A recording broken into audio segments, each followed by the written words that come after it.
Start करते हैं बेटा। आज का चैप्टर जो हम शुरू कर रहे हैं इसका नाम है arithmetic progression. Arithmetic progression, very simple chapter. Arithmetic progression यानी एपी। क्या होता है अरिथमेटिक प्रोग्रेशन? एक ऐसा sequence in which difference between two consecutive terms is constant. Arithmetic progression सामने समझोगे, लिखेगा कोई नहीं, अभी पहले समझेंगे, उसके बाद टाइम मिलेगा पूरा लिखने का। अरिथमेटिक प्रोग्रेशन क्या होता है? It is a sequence in which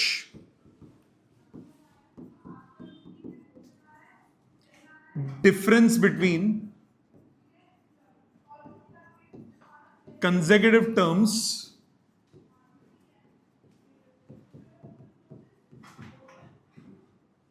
is constant. दो consecutive terms के बीच में जो difference है वो क्या रहे? constant. दो successive terms, दो consecutive terms, उनके बीच का difference क्या रहे? constant. उसको हम क्या बोलते हैं? arithmetic progression. जैसे for example मैंने बोला 2, 5, 8, 11, 14, 17 एंड सो ऑन। आप नोटिस करो ये क्या हुआ डिफरेंस इन दोनों का? 3। इन दोनों का डिफरेंस भी क्या हुआ? 3। इन दोनों का भी डिफरेंस हुआ 3। इन दोनों का डिफरेंस भी कितना हुआ? 3। इन दोनों का डिफरेंस भी कितना हुआ? 3। दो कंसेक्यूटिव टर्म्स का डिफरेंस क्या रहेगा? कांस्टेंट। उसको हम क्या नाम देते हैं? अरिथमेटिक प्रोग्रेशन, या दूसरा नाम एपी। क्या ये बात समझ में आती है? इतनी बेसिक बात समझ में आती है? अब इस एपी में first term of AP is represented as small a and difference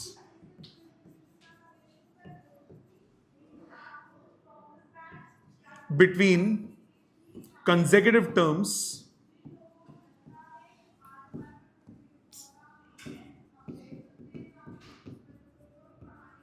is called common difference.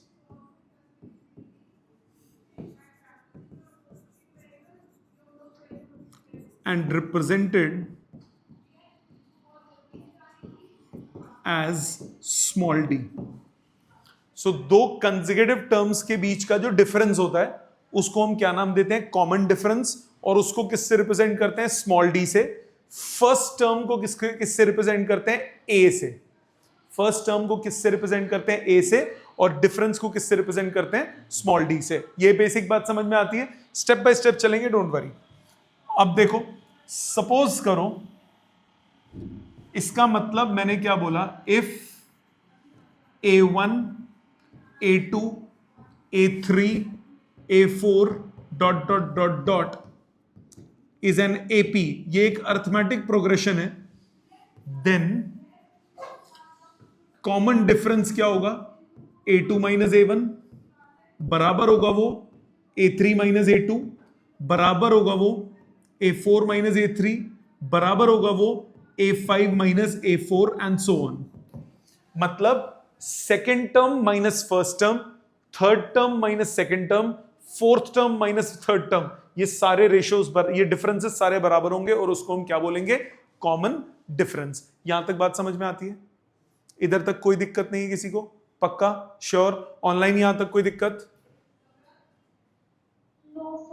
अच्छा जी, अब आ जाते हैं आगे स्टेटमेंट्स पे और फॉर्मूला। पहला फॉर्मूला जो हम करेंगे, ध्यान देना, मैंने अभी आपको बोला first term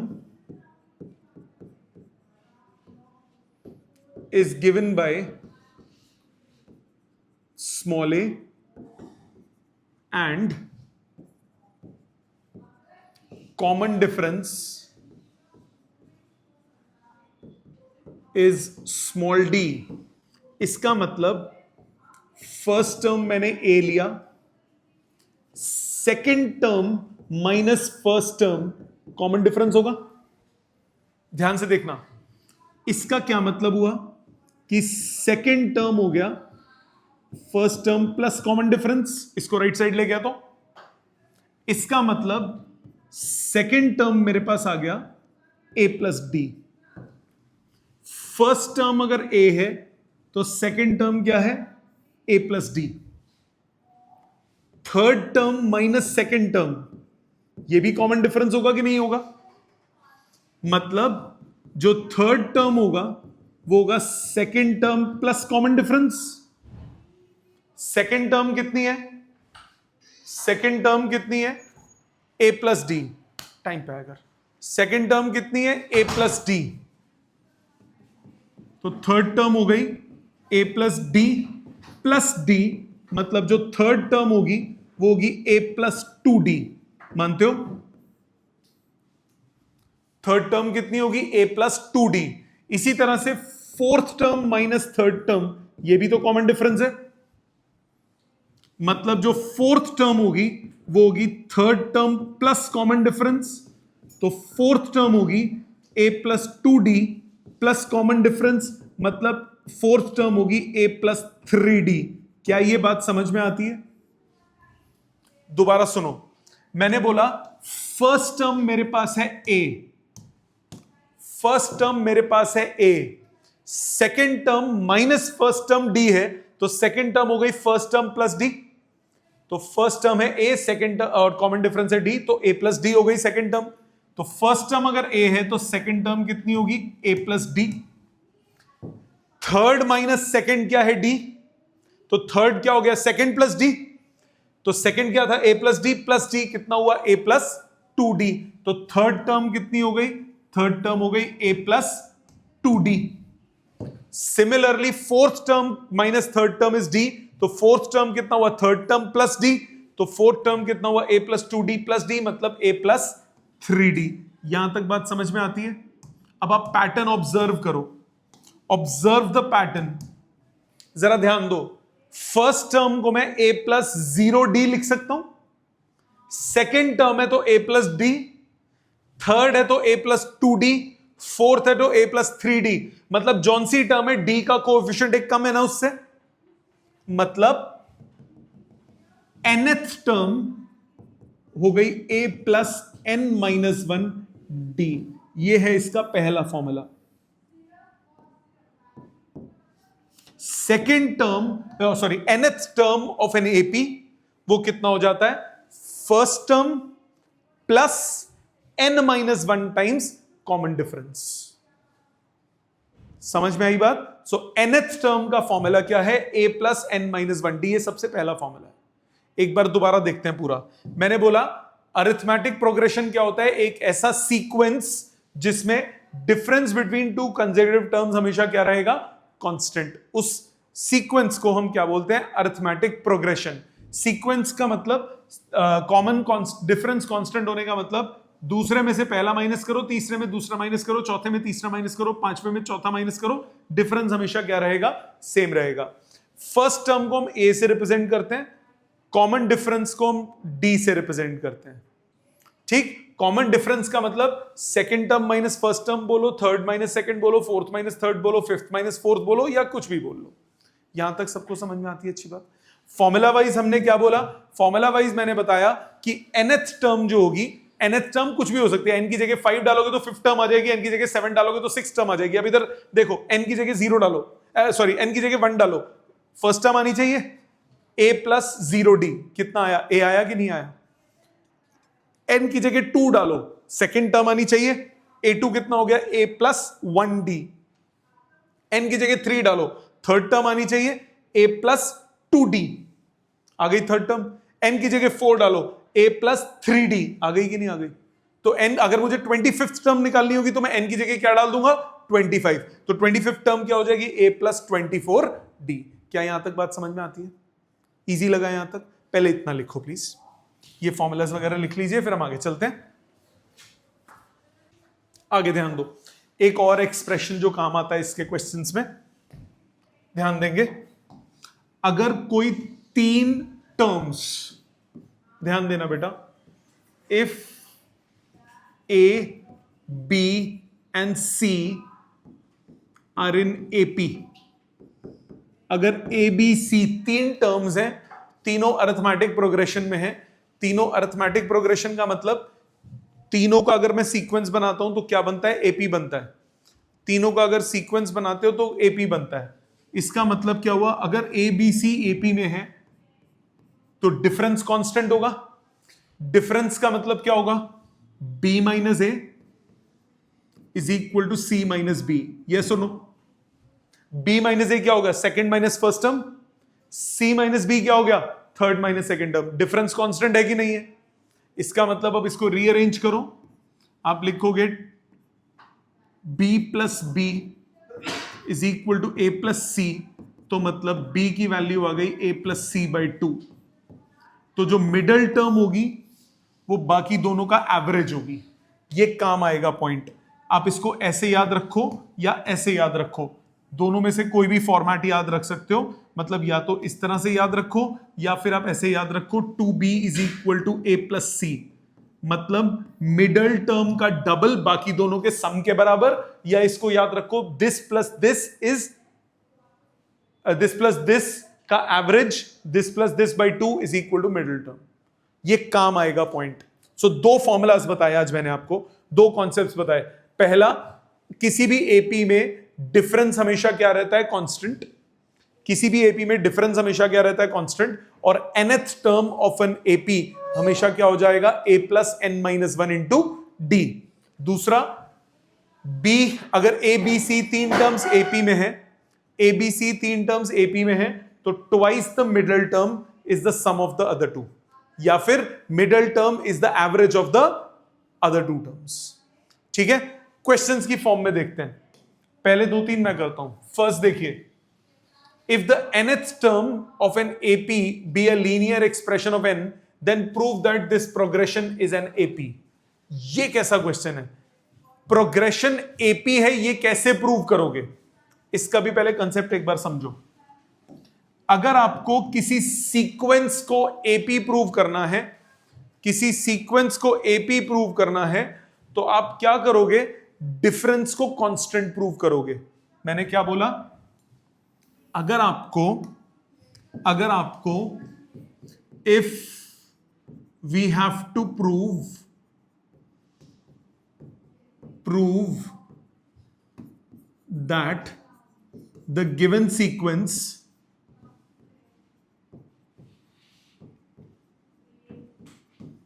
is an AP, then we have to prove that difference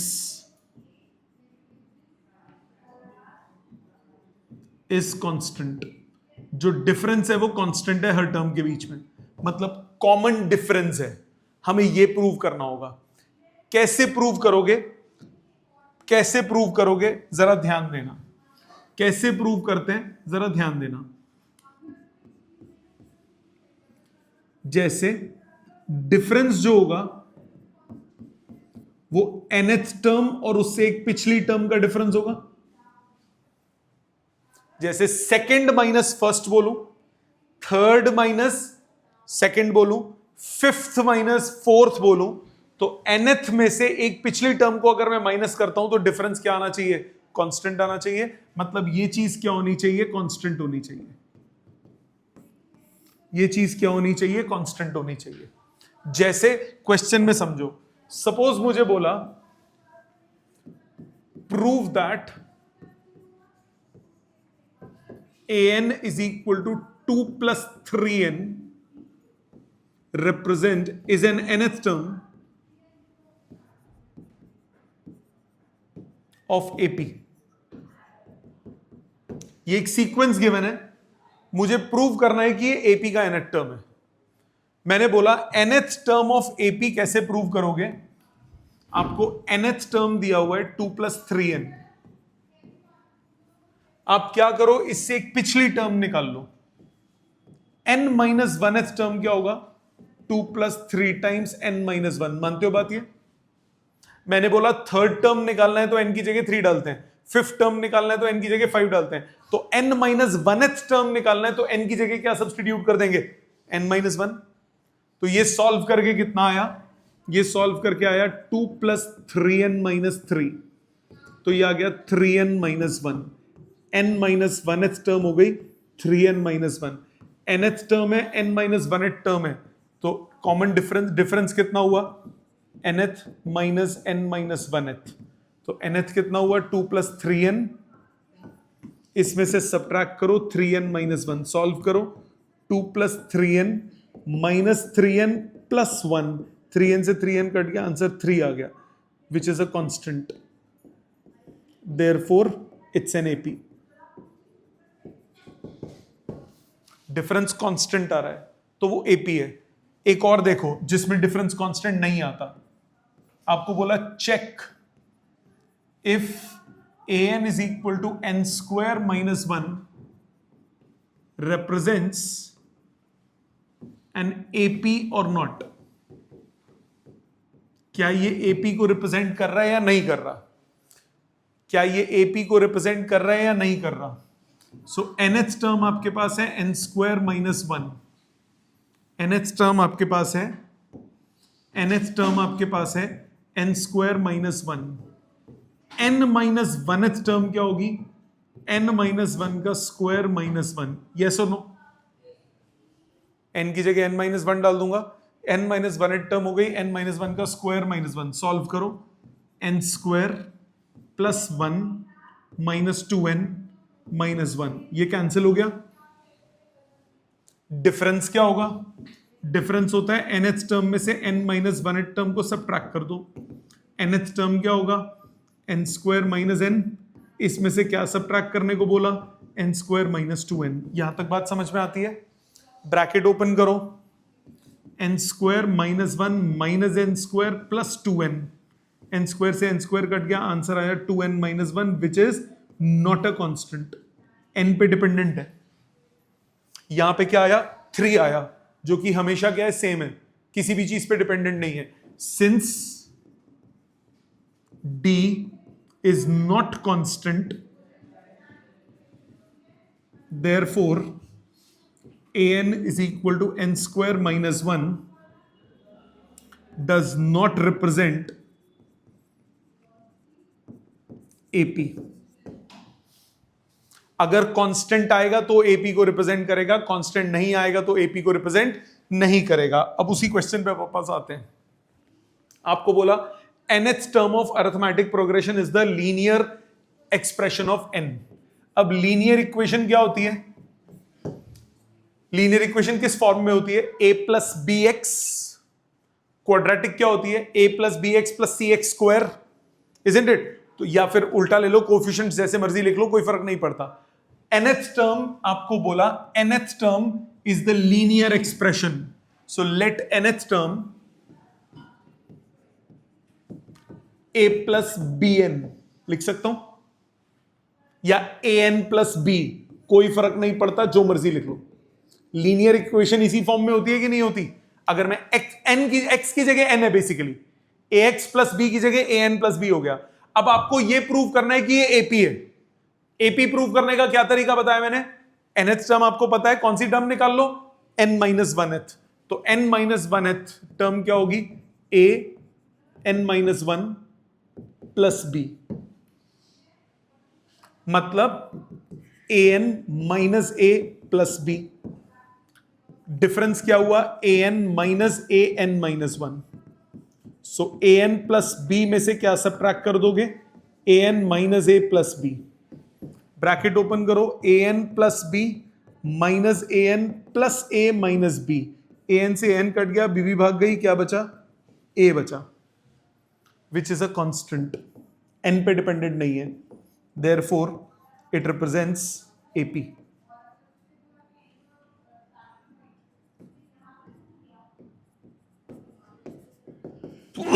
sorry, समझ में आ गया। कहने का मतलब एक छोटी सी चीज याद रखो, क्या याद रखो, in an AP nth term is the linear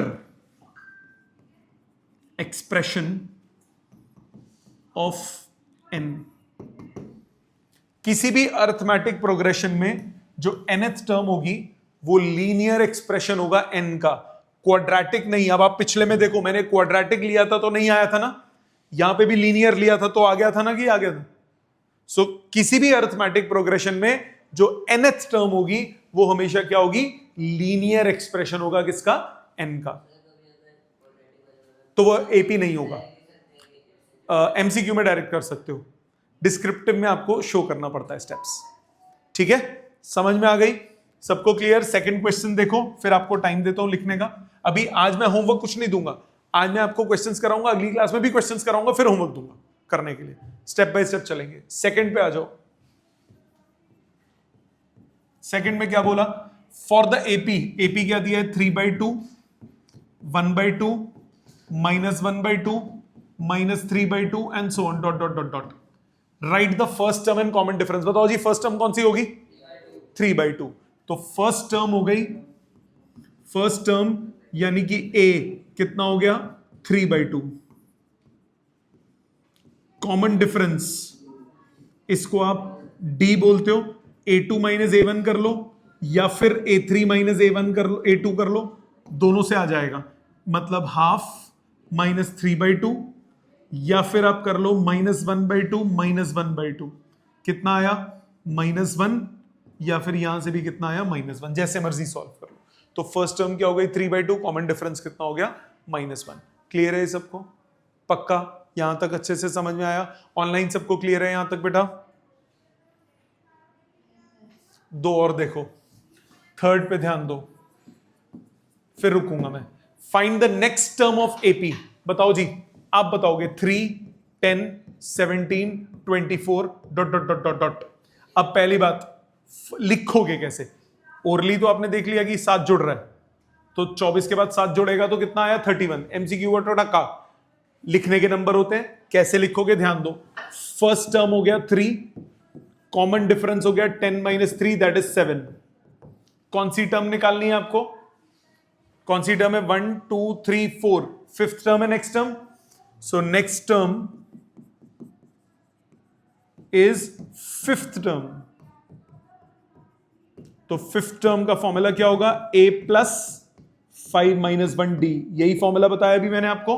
nth term का क्या फॉर्मूला है, a + n - 1 into common difference. a कितना है 3, n - 1 4, कॉमन डिफरेंस 7। सो 3 + 28, आंसर कितना आया 31। क्या ये क्लियर है, आसान लग रहा है? आ जाते हैं फोर्थ पे। फोर्थ में आपको क्या बोला, if k 2k - 1 and 2k + 1 are 3 terms, k 2k - 1 2k + 1 are in AP। अब मेरे को बताओ, AP में होगा तो डिफरेंस कांस्टेंट होगा, डिफरेंस कितना होगा, second term minus first term, या फिर third term minus second term. मानते हो बेटा? प्रॉपरली लिखो इसको।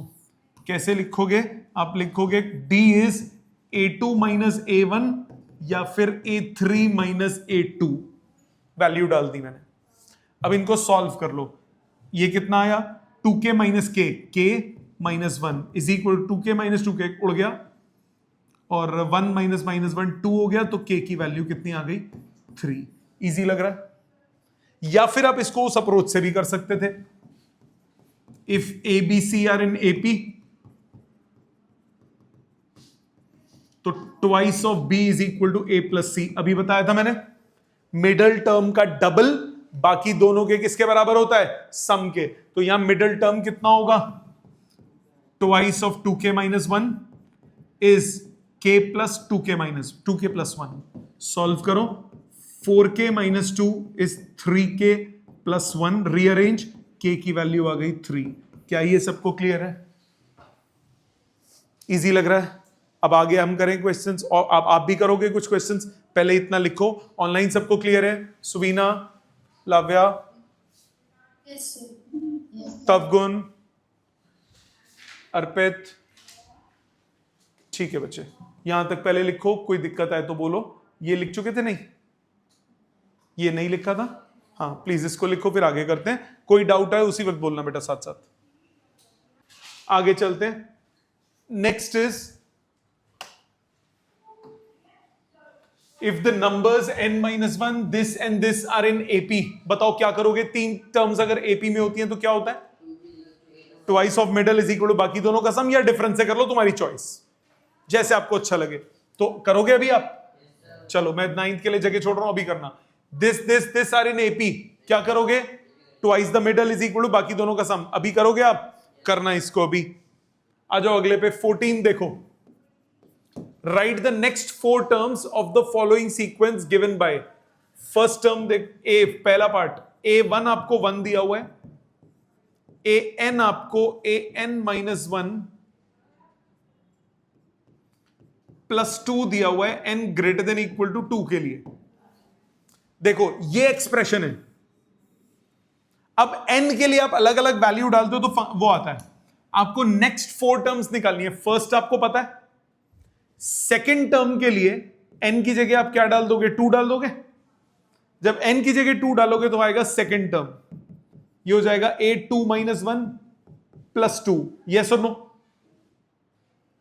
A1 कितना है? 1 प्लस 2, आंसर कितना आया? 3।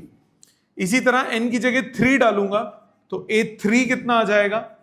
A2 plus 2। A2 कितना है? 3 प्लस 2 कितना आया?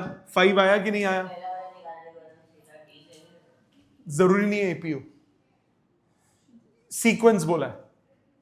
इसी तरह n को 4 डालो, A4 कितना होगा? A3 plus 2। A3 कितना है? 5। 5 प्लस 2 कितना हुआ? 7। n को 5 डालो, A5 कितना हो गया? A4 plus 2। A4 कितना है? 7। 7 प्लस 2 कितना हुआ? 9। समझ में आ गई? नेक्स्ट 4 टर्म्स निकल गई। इसका B पार्ट पे आओ।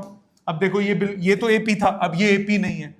इसके B पार्ट पे अगर मैं आता हूं तो आपको दिया है A1 दिया है -1, AN दिया है AN-1 अपॉन n।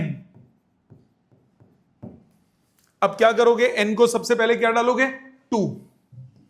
n को 2 डालो, कितना आया? A2 इज A1 बाई 2, मतलब -1/2। n को 3 डालो तो A3 कितना हुआ? A2 by 3। A2 कितना है? -1/2 डिवाइडेड बाई 3, आंसर कितना आया? -1/6। n को 4 डालो, A4 कितना आया? A3 divided by 4, -1/6 divided by 4, -1/24। n को 5 डालो तो A5 कितना हुआ? A4 डिवाइडेड बाई 5, A4 कितना है? -1/24 डिवाइडेड बाई 5, आंसर आया -1/120।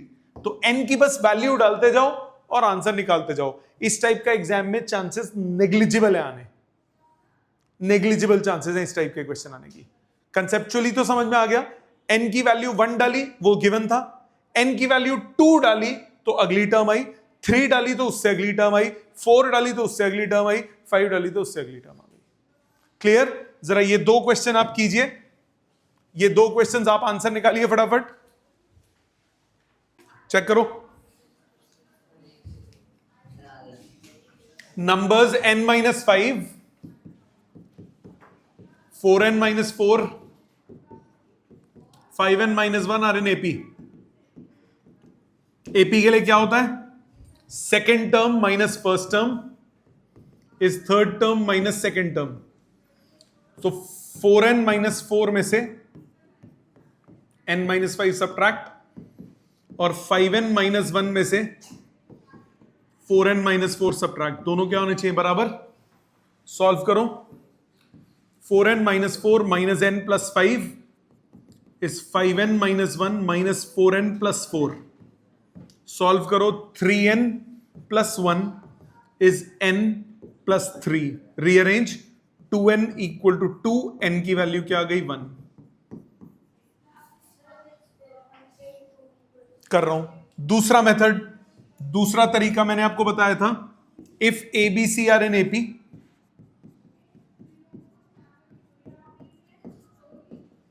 Then 2b is equal to a plus C. लगाओ ट्वाइस ऑफ मिडल, मिडल कौन सी है 4n minus 4 is equal to n minus 5 plus 5n minus 1। Solve करो, 8n minus 8 is 6n minus 6। Rearrange 2n equal to 2, n equal to 1।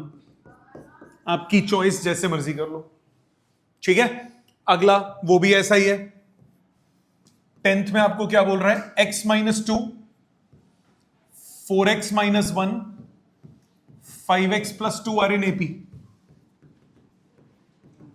तो difference constant होगा 4x minus 1 minus x minus 2 is 5x plus 2 minus 4x minus 1। कितना हुआ ये, 4x minus 1 minus x plus 2, 5x plus 2 minus 4x plus 1। Solve करो, 3x plus 1 is equal to x plus 3। Rearrange 2x equal to 2, x equal to 1।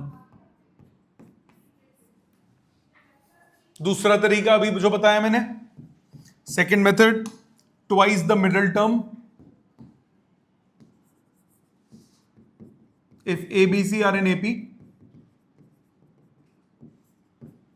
then 2B is equal to A plus C. So twice the middle term is equal to x minus 2 plus 5x plus 2. Solve, 8x minus 2 is 6x.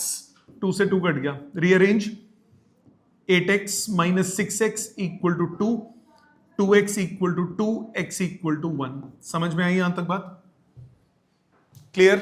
आज का homework कुछ नहीं है, जितना पढ़ाया उसको अच्छे से याद करके आइए, सारे फॉर्मूलाज, सारे कॉन्सेप्ट्स रिवाइज करके आइए। अगली बार और क्वेश्चंस करेंगे, उसके बाद होमवर्क दूंगा इसका, ठीक है। Thank you very much.